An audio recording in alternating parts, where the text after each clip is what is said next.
All right, thanks everyone for joining us for today's presentation. So we're all here today to talk about full cycle design and ways to leverage Figma to align all of your internal teams. So before we get started, just a quick agenda for today. We're first going to begin with introduction, so a little bit about our team here, followed by explaining why we're all here, which is what is full cycle design, and maybe some common problems within it. We're then going to talk about some solutions leveraging Figma to some of your common problems. We'll talk about maintenance and ways to scale your systems. And then we're going to follow and end with a summary and then open up the floor for some questions. So here's the team here. In case you didn't know, we are Bounteous. We are a leading global digital experience consultancy that co-innovates with the world's most ambitious brands. So here we have, I'm Carly, we have Jen and Ionoa here. Combined, we have over 15 years of experience within UI and UX design. And we also have Canadian-based rapper Drake. He will be making many appearances throughout this meeting today. This is his first mid-camp appearance that we know of, though, so maybe he'll get an invite next year. So like we mentioned, we are Bounteous. We are a digital consultancy. We co-innovate with the world's most ambitious brands. Our people, our clients, and our partners are really what put the us in Bounteous. We know that we're better together with work built on co-innovation principles and a culture that's rooted in belonging, boundless support, and growth. So for more than 20 years, Bounteous has elevated brand experiences through industry-leading technology partnerships and an unparalleled platform expertise. We are here to help companies do better things and do things better. So I did say that Drake was going to make a handful of appearances here. He quotes, "My team good, we don't really need a mascot."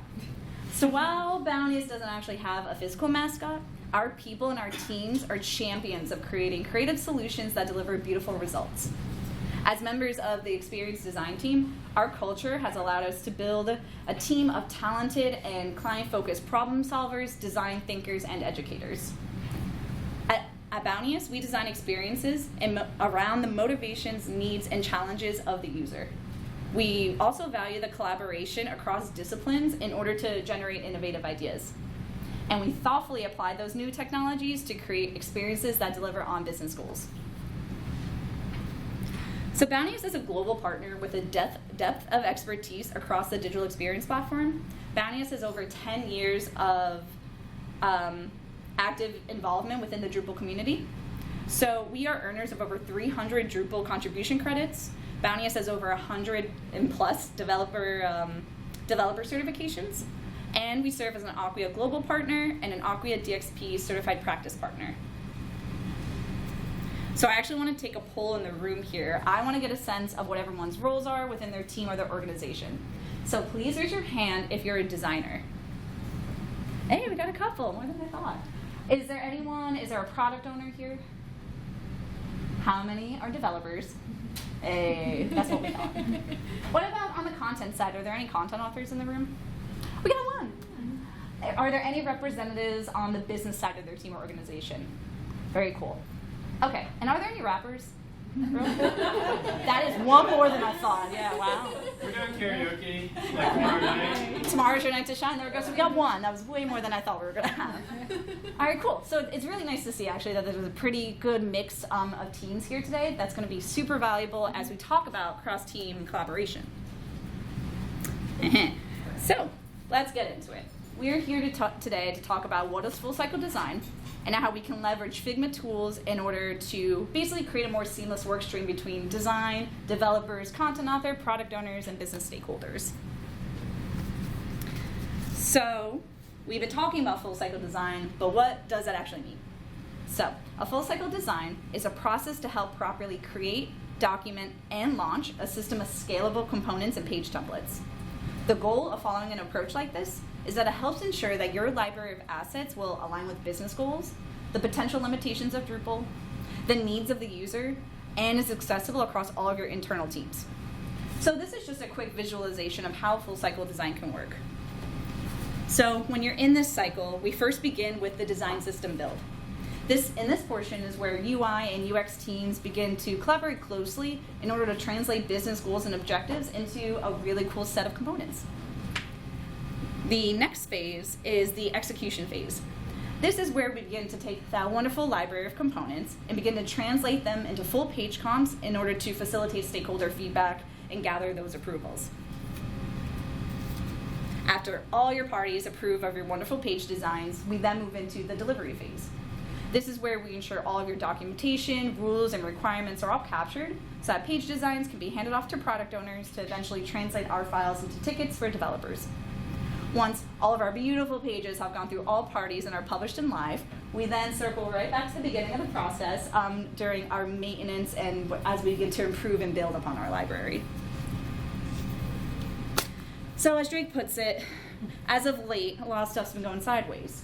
So while you're working within full cycle design, like most things, common problems could appear. So one of the first type of problems we see while working within full cycle design is that you may find inconsistent source files. So depending on the design platform that you're using, your files could quickly become maybe a little messy, maybe a little unorganized. So maybe your layers are a little unorganized, like your naming convention isn't all there. Maybe there's inconsistent padding and spacing between your elements. Your type sizes don't align with your global H system. Or maybe there's an unclear translation with how your components scale between desktop, tablet, and mobile. Depending on the platform you're using, and in our case Figma, which we'll talk about, our team at the beginning was often finding that we had to manually scale our components between desktop, tablet, and mobile, which, as you can imagine, is a very time-consuming and redundant task. The second type of problem we see, and arguably might be the most important, is that your designs may not align to how it's actually built within your toolkit. If your design team is utilizing components based on certain assumptions of component functionality, but they don't actually align to how they're built within Drupal, as you can imagine, this can cause many blockers down the line when it comes to actually building out these pages. We also found that teams are working in silos, so between designers, developers, product owners. These teams are often running in parallel and not communicating strategies or work-in-progress files. This resulted in deliverables that didn't holistically capture the needs and requirements that each team needs. What a designer might be capturing may not be the same level of fidelity that a product owner needs to know in order to do their job, and so on. So all of these problems can cause major blockers once you reach handoff to the production teams, who are ultimately responsible for the page builds.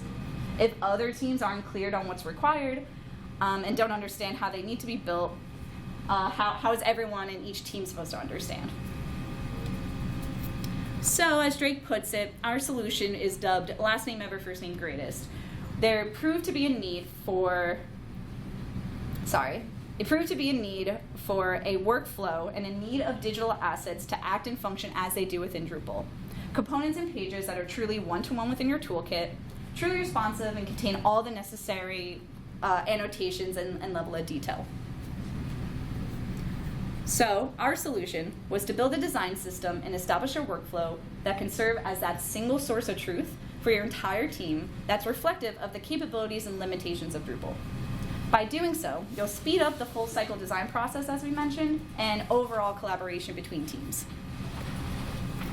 So here are just some deeper dives into some of our solutions here. As part of this, we created a structured library of complex components. So you may hear complex components being used a couple of times in this presentation. It's a term that our internal team had dubbed.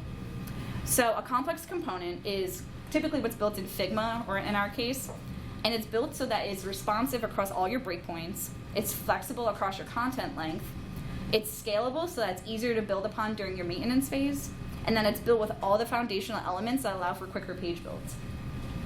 Once we create your structured library of complex components, we then So after we create those complex components, we then make sure that we have specific documentation that's reflective of your toolkit. This documentation is intuitive and accessible enough across all your teams, regardless of their level of familiarity within Figma. So finally, you can incorporate all your rules and requirements and actually build them into your Figma file through a series of what we're calling annotations. So these annotations will reflect what's available within your toolkit, and it will just aid in the translation of your designs and authoring intention for other teams. Can I ask you a quick question? Mm-hmm. Are you using complex components across your clients, or are you making them specifically for every single client? In this instance that we're going to go over, specific to the client, they're built with some of the foundational elements, which I'll show in a second, that can easily be translated to other teams, let's say using a CMS. A lot of basic foundations, it's a layering system, and so you can certainly slice and dice based on your client's needs, and we'll kind of go over that too later in the presentation. All right, so good break actually. So who here, I want to take a poll again, has either heard or used Figma in the past? My team uses it, I don't use it. See, that's good though, okay. Well, maybe not good, but good into the segue I'm about to go into. So it's clear that a lot of people have heard of this program, but wanted to touch on just some quick pointers and just a reminder, a refresh to everyone in the room as to what this program is. So Figma, as we all know or should know, is one of the leading design platforms for building and creating products. This platform, of course, like many products, has a robust library of tools and ways of simplifying workflow. There's a lot of collaboration features that just make designing products faster and more efficient. It allows teams to have, again, that all-in-one source, making it easier to collaborate. We utilize many of the built-in tools within Figma, such as auto layout and variations. Figma also allows us to continuously test for accessibility, which is always useful during the design phase. And then, like I mentioned, and we continuously harp on, is that it has all in one place for many different people to work on, which helps streamline version control. And of course, there are dozens of other tools and resources within Figma that you can utilize, but these are just some of the core areas that we utilize when we're creating our scalable systems. So the best part about creating a robust library is that it can and should be custom built for your team. So some of these are some questions you want to think about before you begin diving into your new system build. So you should think about your internal audience. Think about the types of teams in your team who are going to be referencing your file and at what scale. Understanding your audience will be a driving factor in all the ways you can shape your Figma library. You should also think about the nature of the work. Will all of the systems and ways of working benefit your product in the end? And finally, it's also to think about what comes after. So setting up the foundation can help you scale in the future, but only if it's clear to your teams how you foresee your systems evolving. All right. So, Mr. Drake here goes, you only live demo once. So we've been talking about building a system, we've been talking about all the nuances of Figma, but we think it's important that we actually show you. So now I'm going to hand it off to Ayanoa, who's going to be walking us through the Figma steps of building out a design system.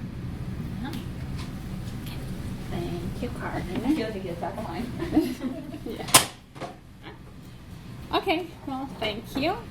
We're going to start a demo. We're going to jump into Figma to try a few things. So we're going to follow that full cycle design process. So we're going to start with step number 1, which is the design system build.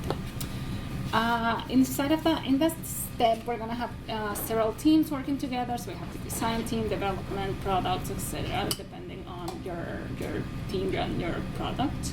So, and we want to make sure there's an alignment when we're building these components and these libraries to make sure that all the needs are met.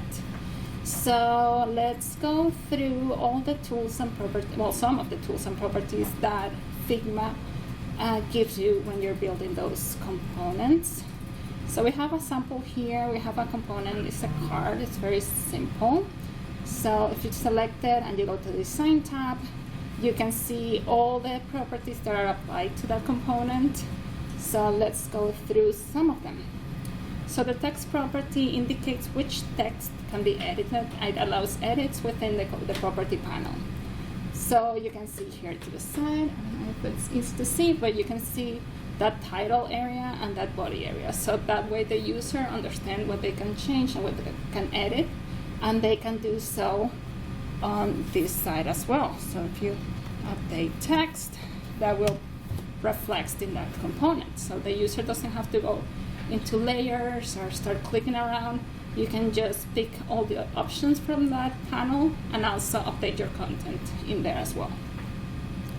Okay, so then if you scroll down, we have the auto layout, which allows your frame to expand and shrink flexibly with their content based on constraints you've applied in the auto layout panel. So if you go to the panel here, you can define how the elements inside of that components are going to align and how everything is going to stack together. And you can also set those values for different patterns which is within those elements. So if it's very easy to update. If you want to add some padding, everything will maintain that consistency with those values. And that is key when you're building responsiveness into it, because as you adjust that card, everything fits together and follows that logic. So let's move into a bit of a more complex component. So we have this teaser component. It has nested components inside of it. We have the same card that we were using before. Now it's inside of this component. So let's keep going through some properties. So again, in that design,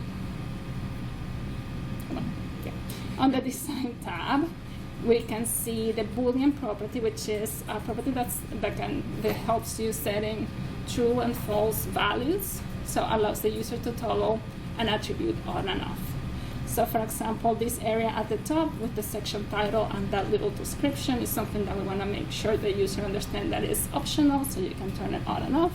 And it's very easy to do so here with the Boolean property, so you can turn it off and everything kind of rearranges and accommodates to that new content. So the same for the CTA. If it's something that is not required, we want to make that option available for the user. The next one is the instant property swap, which indicates which instances in the main component or variant can be swapped. For example, these cards that we have inside of this component, if we go here, this is the little symbol for instant property swap. So you can access that drop down. Let me just make it a bit larger.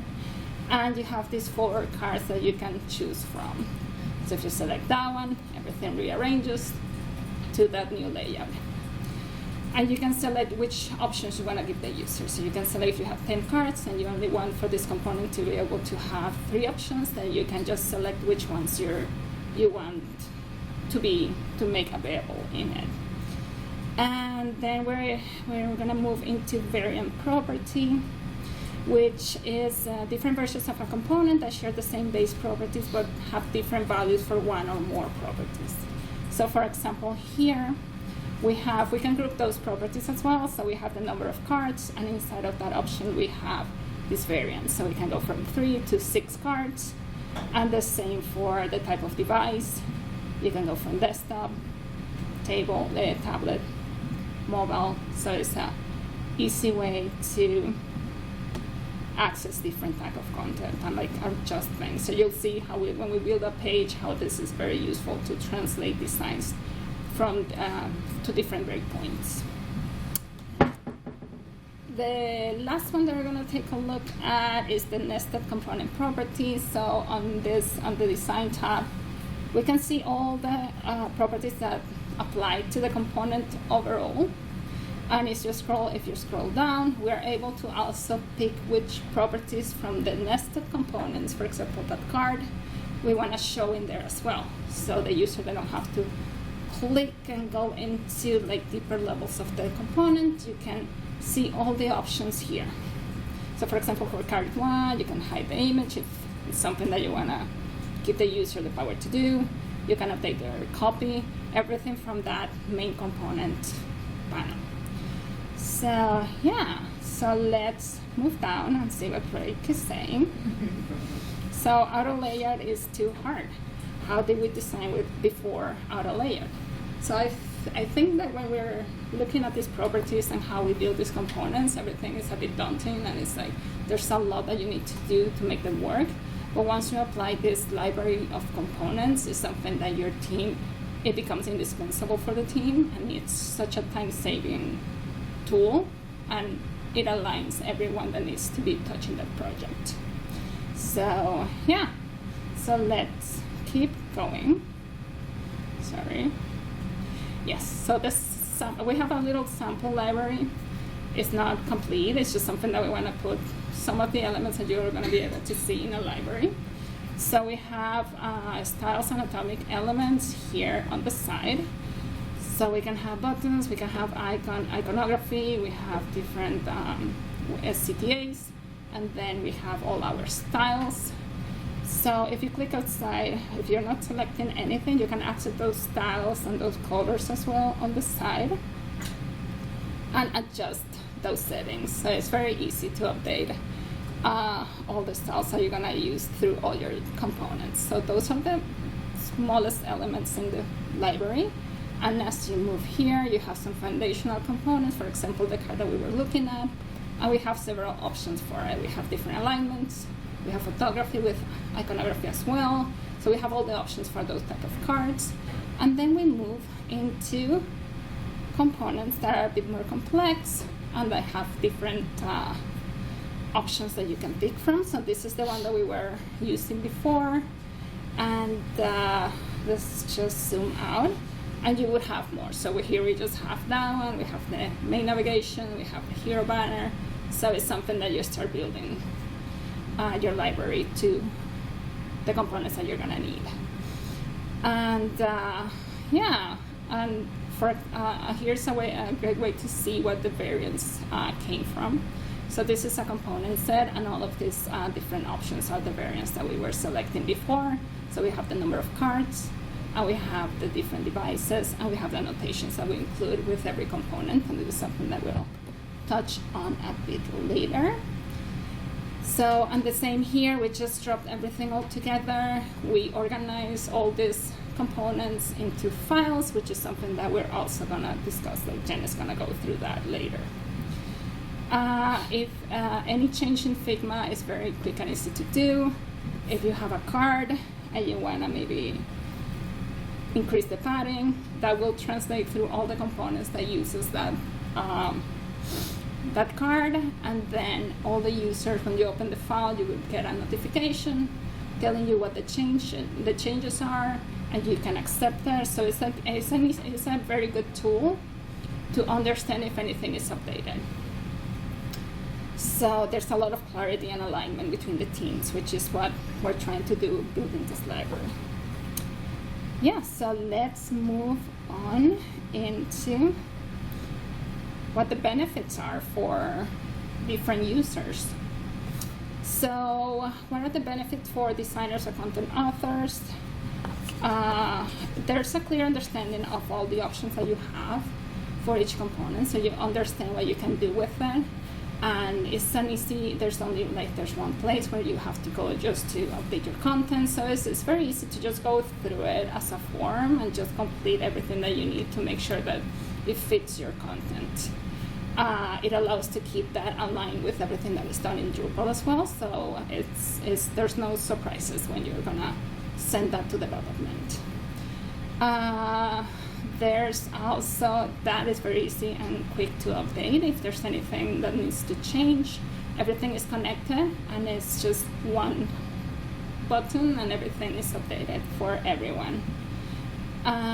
Let's move into developers. So what does this mean for developers? It's easy to go into components and dive deeper and go to master components and see how they're structured, how everything is built, and how it works. There's also, the library in Figma is meant to mirror everything that is, all the requirements and capabilities in Drupal. So less customization is needed unless you want to customize anything. And also, again, if there's a change in Drupal, it's very easy to update it in Figma. And then again, for the entire team, it's one source of truth to align team members and avoid discrepancies. So what can be accessed in Figma? So you can go into code inspection, measuring and spacing, guides and grids, styles, prototypes, and export assets pretty quickly. So let's go through that just to show how fast it is. So we have these 3 components in 3 different breakpoints. All the content is the same. So if you need to export, for example, let's just do like the first card. You select the 3 images that you need, and you go to this panel again, and you have that export section, and you're able to pick the size that you need, formats, and adjust the suffix. So if you want to add more than 1, you can add as many as you need, and just click export, and you'll get your folder with all the assets that you need to download. So it's very easy to grab everything very quickly. And then again, if you select that component and go to the Inspect tab at the top, you have all the selections that you did on that component here, as well as all the copy that you updated. You can copy that text. You can see all the images and their names. And as you scroll down, you can access property for the entire component, so the size of it and where it is located on the frame. If you select other items inside of the component, you can also get those details. And if you go to the code section at the bottom, that code panel offers an easy way to extract code information from a specific page element. So you can do it for the whole component, or you can click into, for example, that button there and access that content. The code will be displayed by clicking on a layer. Currently, Figma supports CSS, iOS, and Android, but notice that most of the code available involves only visual properties and spacing. So you can access here all those options. So now that we talked about the library, the components, and the benefits, let's keep going to that second step in the full cycle design. So execution. The teams that are going to be involved is going to be design, development, content, product, business, and this is a really good tool to keep all those teams connected. As we're designing, development can come in, comment if anything needs to be changed. Content also can take a look at what they need to provide. It's just something that brings everyone together to the latest. So we have a frame here.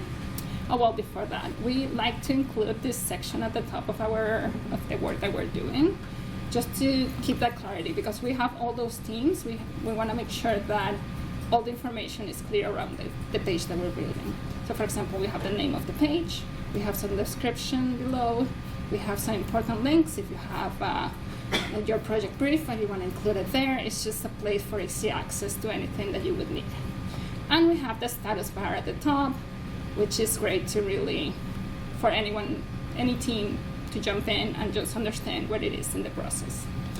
So let's build a wireframe using our components. So we can go to assets, and here we can see all the components that we have available. So we can just drag and drop them into that frame. It's very easy to understand what you can use and what you have to play with.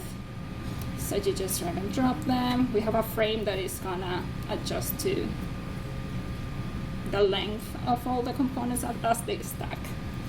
So it's very easy to just move things around. Once you have the components that you wanna use, then you can jump into your design panel and make selections and make decisions. So for example, if we want to turn off that CTA, if instead of that card in that section we want to add icons, those is very easy to swap and understand what you can do and how you can build this experience. Once you have your wireframe for one of the breakpoints, you can also just duplicate that frame, select each component, and change your device to the variant that you need next. So for example, we're going to go with mobile. We select all the components and switch to mobile. And in seconds, we have that ready to go. And all the decisions that we made in desktop, the icons, removing the CTA, everything flows into that new frame for this breakpoint. So it's just, you don't have to adjust anything, you just have to do it once and it will translate to other variants. So that's a great tool to save some time and get this ready very quickly. And with that, we also add annotations with it's something that we include as a variant to our device. settings, so we are able to also include some information that is not on the component, but that is going to be useful for the next team that is going to take over. So for example, when this goes to the client, we would kind of customize this annotation to the content that the client would need. So we would just duplicate all the components to add specific information for each of them. And that is ready to go. So your wireframe is ready. And then it goes to your client, for example. You get approval, it goes to content. They generate the content. You can now turn that wireframe into a high fidelity mockup just by duplicating that wireframe and adding content to it. So for example, we can select that hero banner and replace that background with an image. Maybe you just add the profile pic for the author. You can go through all these nested properties and add icons to those placeholders. And yeah, so that. And then maybe change that, the title, you update your copy, it can 2023.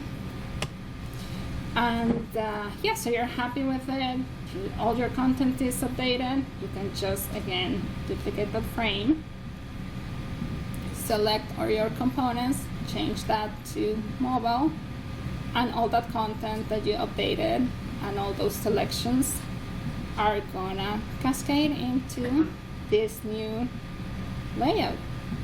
So again, you make that effort only once and you are ready to go. And you can add your annotations to the side again. So very quick and easy. If you need to do tablet, the same, you duplicate that and just switch to tablet mode and it's ready to go.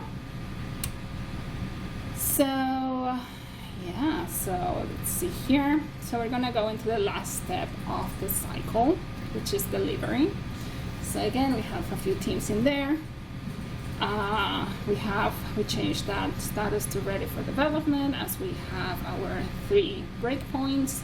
All the content is there, everything is updated. And then we added, all the annotations here that the developers are gonna need. So that is ready to go. So yes, so that's it for me. Now let's dive deeper into annotations with Jenny. Thank you, Noah. So yes, we're gonna get into the nerdy but exciting world of annotations. So we created a template for our annotations, and within this template, we had an overview which had the where and how this component was going to be used.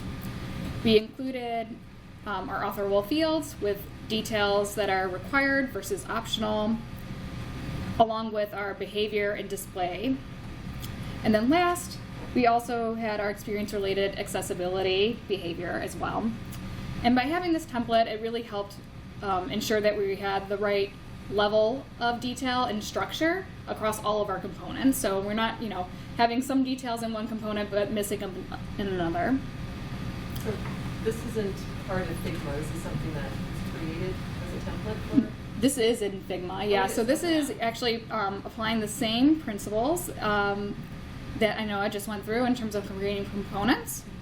So like here we have, we're using auto layout as well, so that you can, add, as you enter your details, everything will shift along with it. I'm sorry, but just to be clear, it's not something that it creates for you. There's not like a The template in there. annotation. Oh, Yeah. gotcha. They created all of this on their own. It's technically its own little design, Yep. essentially, and then they use it across all of their projects. Okay. No, thank you. That's where I didn't catch was I was just the wondering question how it's here. populating, yeah. Yeah, no. Yeah, I thought it was a question of where it lives. Yeah, it's in Yes. Figma, but yeah, we created it. So we created this template, and then we go ahead and make these edits as needed. Thank you.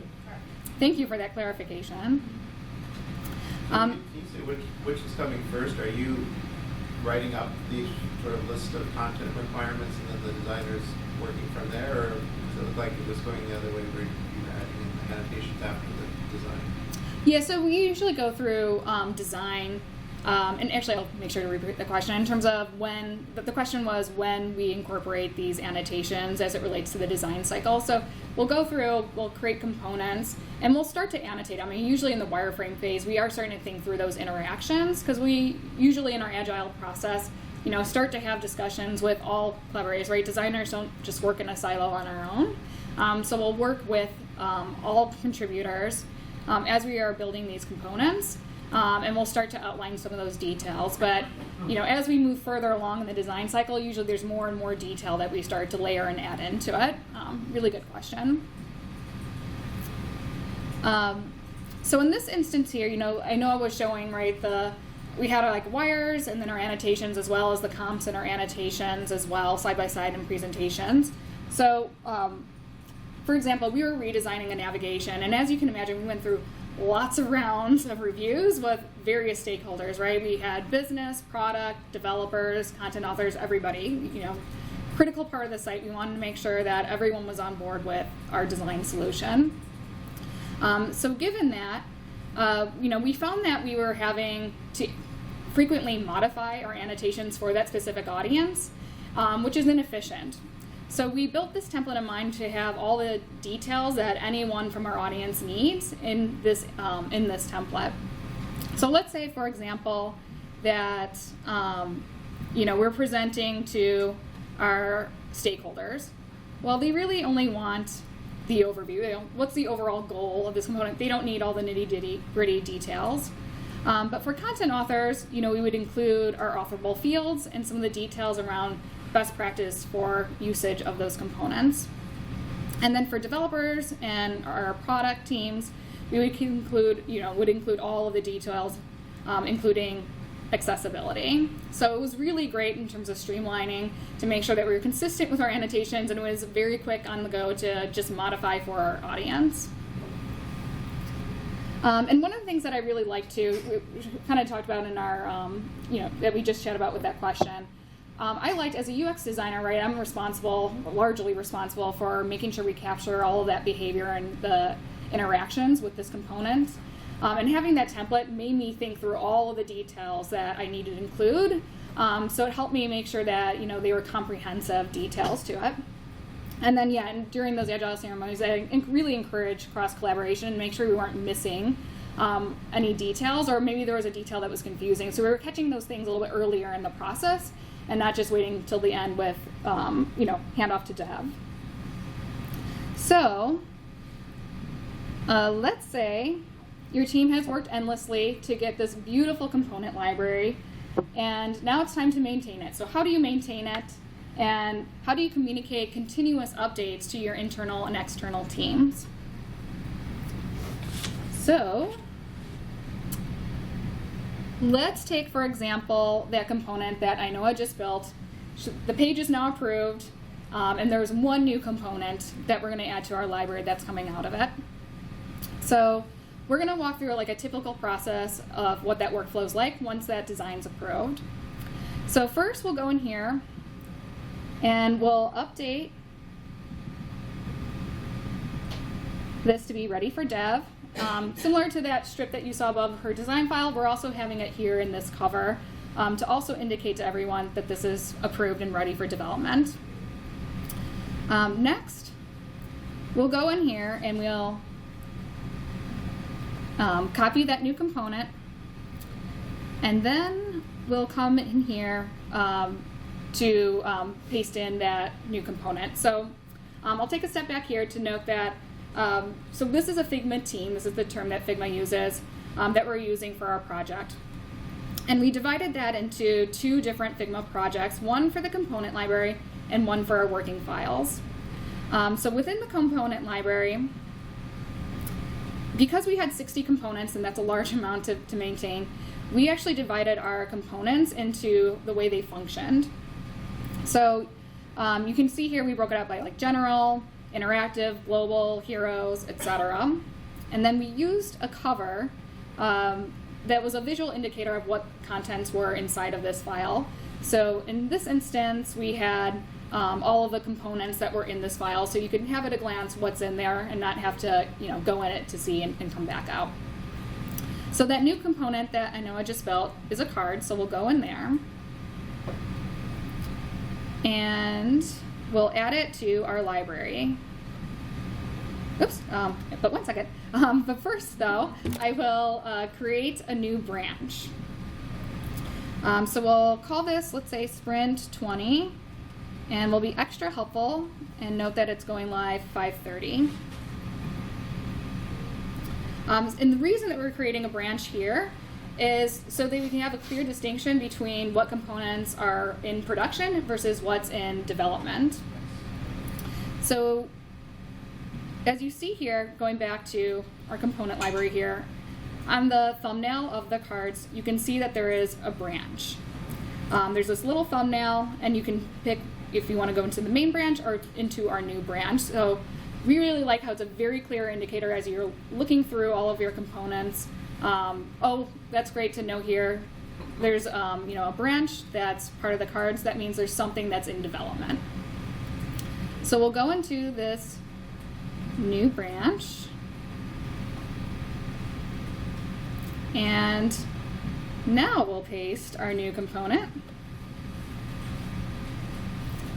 And then in this branch, it's really like a safe place for designers to finalize and prep their files for development, because there's always some additional details, maybe some states, or just our files are a little bit could be cleaner, or there's those additional details that we need to include in our annotations here. So we'll go through and add that at this stage. And then through our agile ceremonies, as well as we have grooming and go through that process, as we talk with developers and product and content owners, we make sure that everything is clear, and we'll make those updates here without disrupting the main branch. So let's say this component is now in production. Yay, super exciting. So now we can review and merge our changes to the main branch.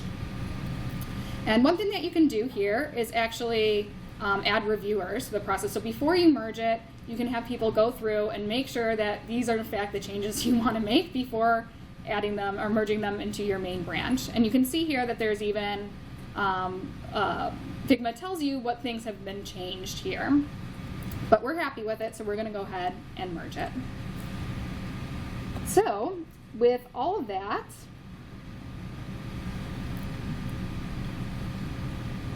now that you have this really great workflow, how do you make sure people know how to use it and they're using it correctly? So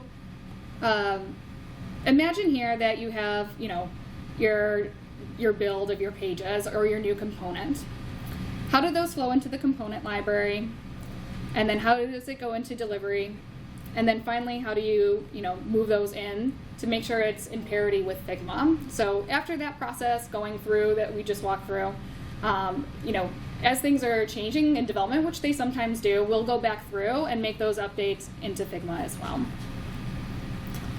And so with that, we also document our process to make sure our instructions, we created instructions and guidelines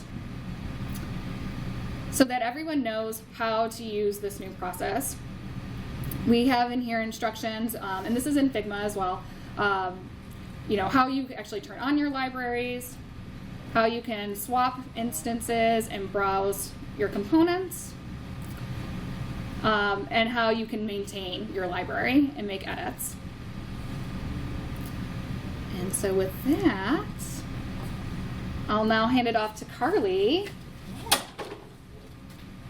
Almost fell. Can I ask you a question? Yeah.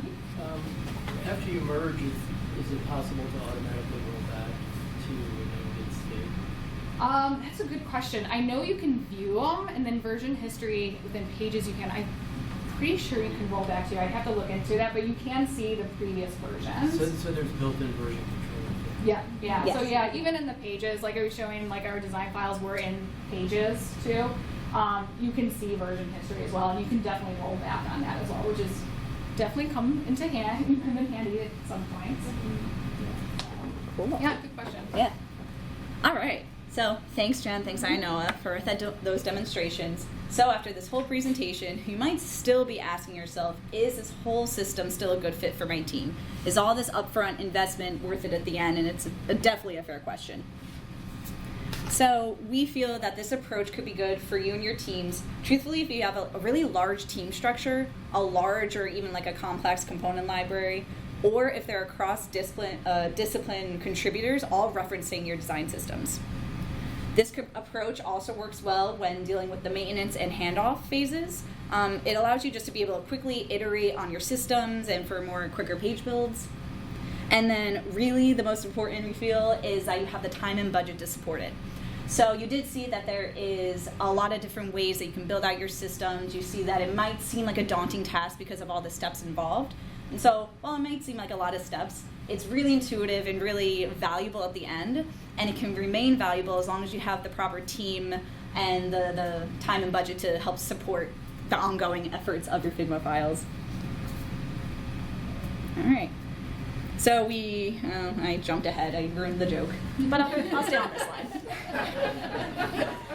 I got excited, I just love Drake. What else did I want to talk about? Oh, the coolest part. Okay, so like I keep saying, there's so many different ways you can establish your workflow. There's so many different ways you can organize your components. But like to your question earlier, you should honestly custom build this to your team. Even though there's many different ways you can split this, you should slice and dice it based on what works best for your team, your organizations, and your workflows. You might not necessarily need everything from start to finish, but there are probably some good areas where you can grab and apply it to your clients and your clients' needs. All right, here's my joke. So we're going to address the elephant in the room of why is Drake even here? What does he mean to this all? So let's say you have a team that's working with really large or complex systems. Let's say your teams are often finding blockers in handoff phases or just ways of communicating with your internal teams. So maybe right now you're starting at the bottom. We also asked at the beginning of this presentation what everyone's roles were on their team, and we asked because really the goal of full cycle design is to have that one source of truth for all your teams to reference that can scale as your team grows and your business objectives change.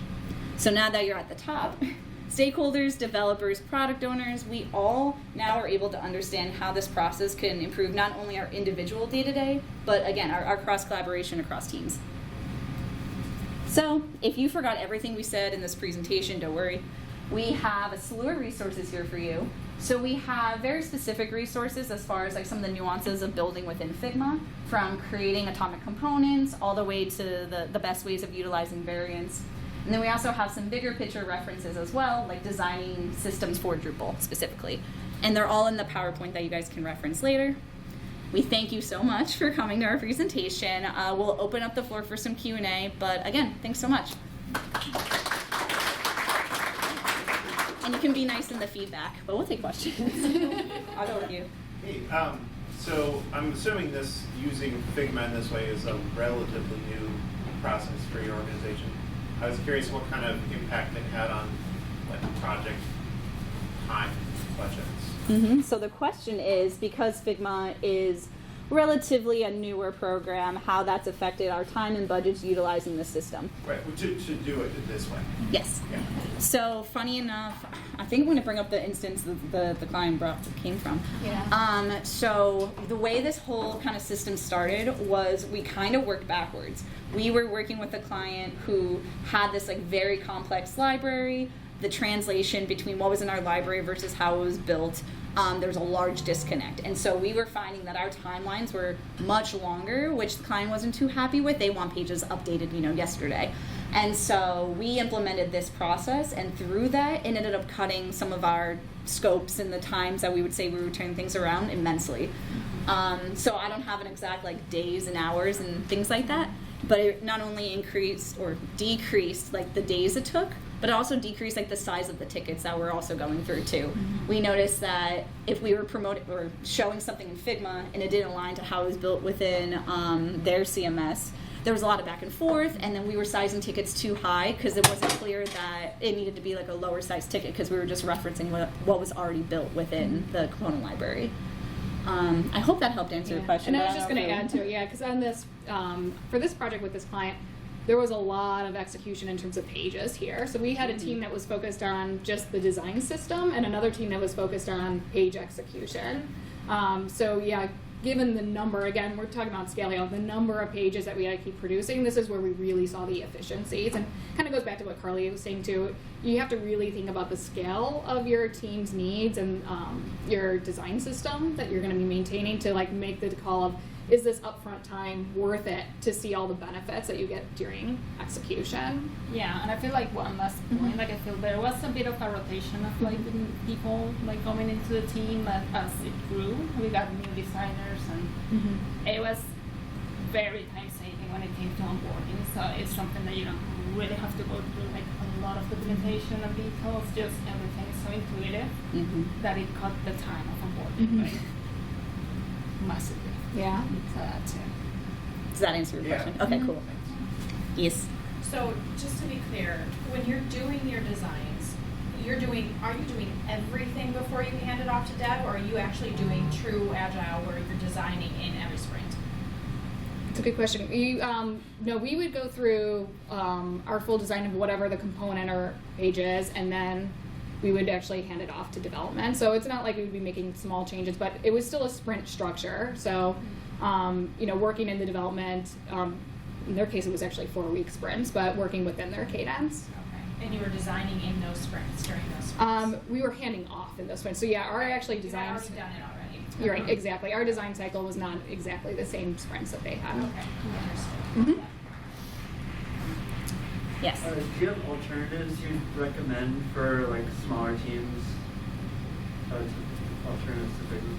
Alternatives to Figma, or like Yeah. some of the processes we've went over? Yeah, to Figma, because you said you'd only recommend it for like larger teams, like more complex. Well, Figma in general, I feel like I recommend, honestly. Yeah, Maybe yeah, it's like biased.